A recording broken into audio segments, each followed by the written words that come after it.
Salam sejahtera untuk kita semua. Om Swastiastu, Namo Buddhaya, salam kebajikan.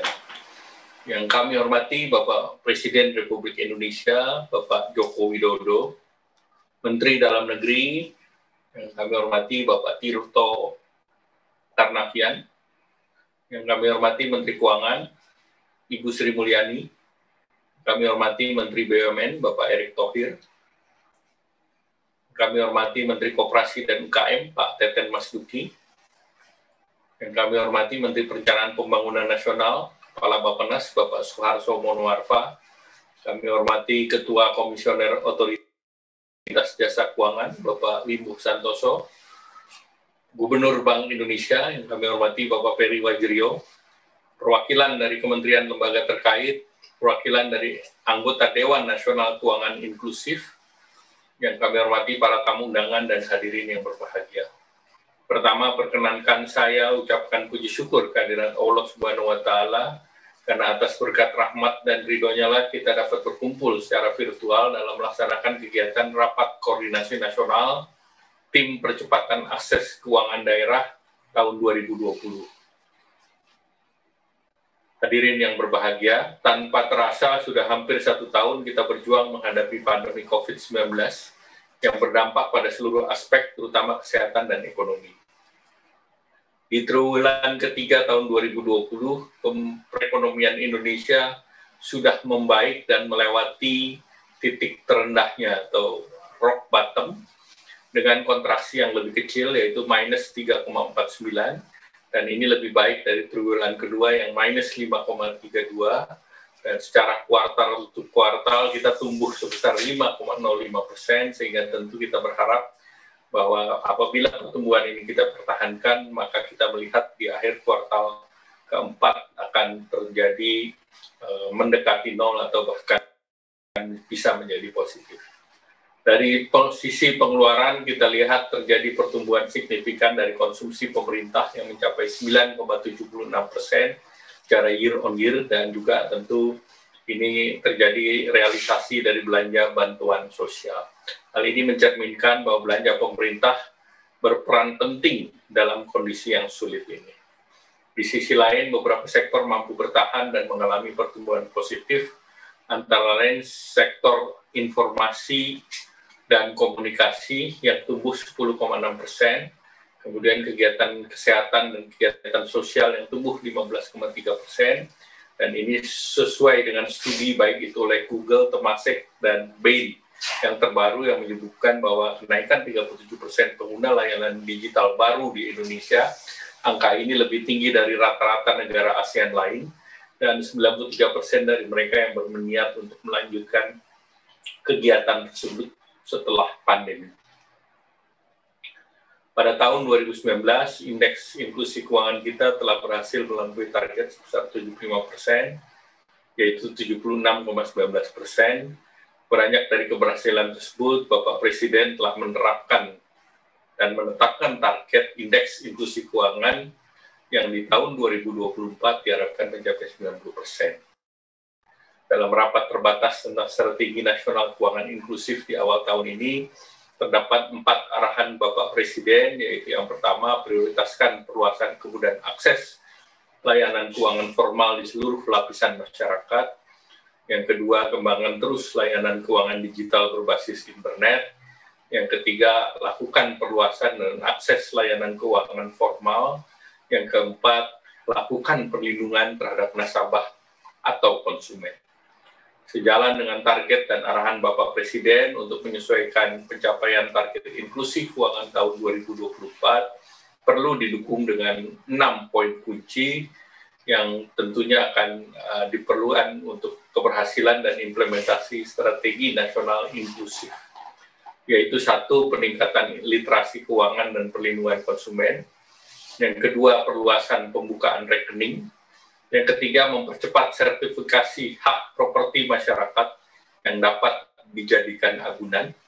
Yang keempat, optimalisasi dalam layanan agen bank atau titik layanan non-bank.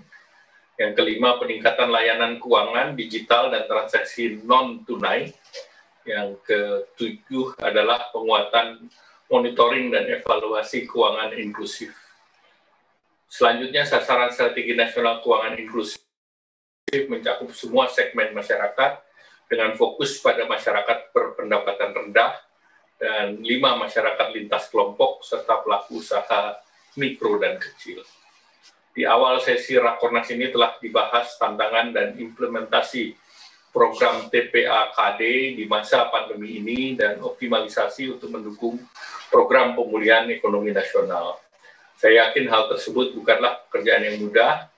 Oleh karena itu, pada kesempatan ini saya ingin memberikan apresiasi pada inisiasi dan komitmen otoritas jasa keuangan, kementerian dan lembaga terkait, pemerintah daerah pada berbagai tingkat, pelaku usaha jasa keuangan, serta organisasi masyarakat atas capaian pengukuhan peningkatan TPA-KD yang telah mencapai 197 TPA-KD per tanggal 23 Oktober 2020. Pengukuhan TPA-KD tersebut tidak lepas dari program kerja yang bertujuan mendukung kesejahteraan masyarakat, yaitu program perluasan akses keuangan yang berfokus pada peningkatan fasilitas akses kredit, program penguatan infrastruktur percepatan akses keuangan dengan mendirikan Jam Krida, lembaga keuangan mikro syariah, badan usaha milik desa, desa binaan, program 1 desa 1 agen, dan website TPA-KD. Program literasi keuangan yang memberikan kegiatan sosial, edukasi program layanan jasa keuangan, serta sosialisasi program nasional. Dan tentunya program pendampingan asistensi yang diberikan pemberdayaan dan pelatihan UMKM, asistensi obligasi daerah, dan pendirian Jam Krida, dan lain-lain. TPA-KD memiliki fungsi penting dalam implementasi strategi nasional keuangan inklusif, seiring dengan semakin banyaknya TPA-KD yang dikukuhkan di Indonesia.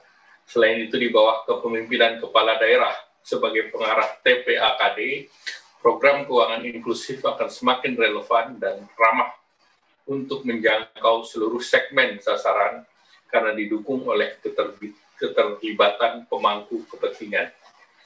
Program yang sudah baik ini dan perlu didukung agar dapat memecahkan masalah sosial dan ekonomi, terutama dalam mengurangi kesenjangan ekonomi, meningkatkan kepemilikan penggunaan rekening, serta meningkatkan kesejahteraan UMKM. Ke depan diperlukan sinergitas kebijakan TPA-KD dengan strategi nasional keuangan inklusif, terutama dengan SNKI baru yang saat ini sedang disusun.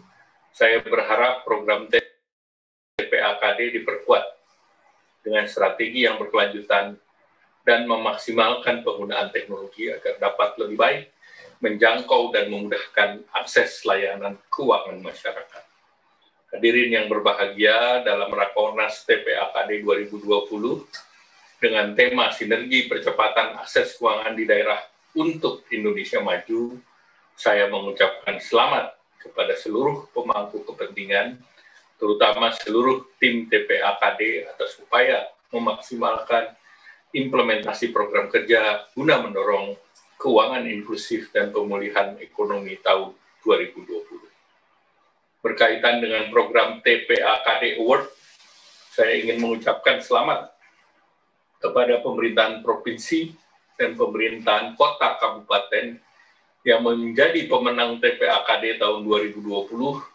Semoga dapat mempertahankan prestasinya serta dapat menginspirasi TPA-KD